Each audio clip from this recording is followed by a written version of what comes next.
Assalamualaikum warahmatullahi wabarakatuh. Perkenalkan, nama saya Siti Salbia. Di sini saya dari Profesioners Tika Sukabumi. Saya akan menjelaskan bagaimana evakuasi, baik dari pengertian, cara, dan tujuannya. Nah, sebelum kita membahas lebih lanjut, kita harus tahu dulu apa sih dari evakuasi itu sendiri. Nah, evakuasi itu sendiri adalah salah satu kegiatan atau cara memindahkan korban dari tempat yang tidak aman ke tempat yang lebih aman.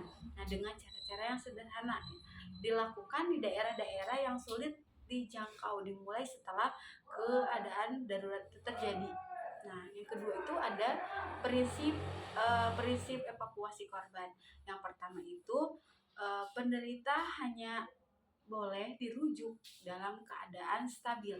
Nah, keadaan stabil di sini bukan berarti bahwa si penderita itu tidak memiliki tanda-tanda fisiologis, akan tetapi keadaan stabil di sini adalah penderita tidak memburuk, karena ketika kita merujuk pasien atau penderita dalam keadaan buruk itu akan mengakibatkan kematian pada penderita dalam perjalanan.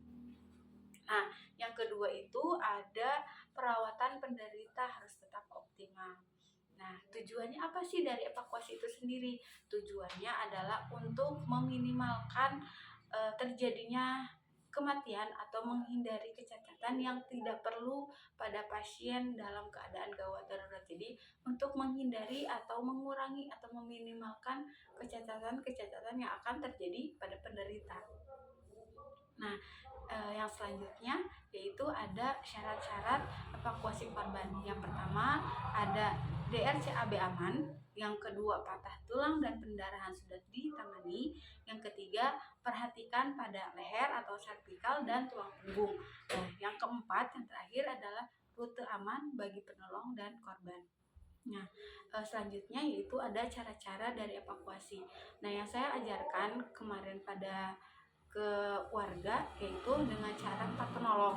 Dan empat penolong ini sebenarnya banyak banyak sih cara-cara untuk memindahkan pasien. Nah, salah satunya yang saya ajarkan kepada warga itu adalah dengan cara mengangkat dan mengevakuasi korban dengan empat penolong.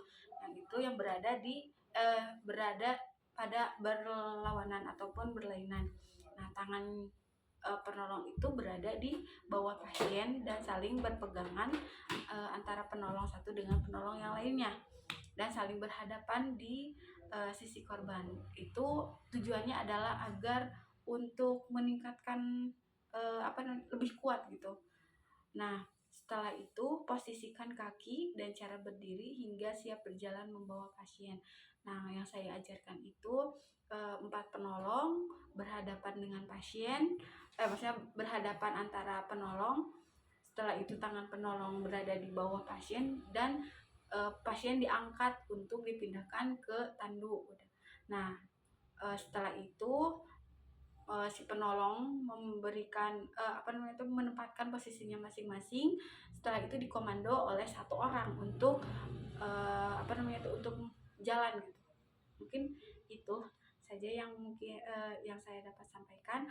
Kurang lebihnya mohon maaf. Wabillahi taufiq walhidayah. Wassalamualaikum warahmatullahi wabarakatuh.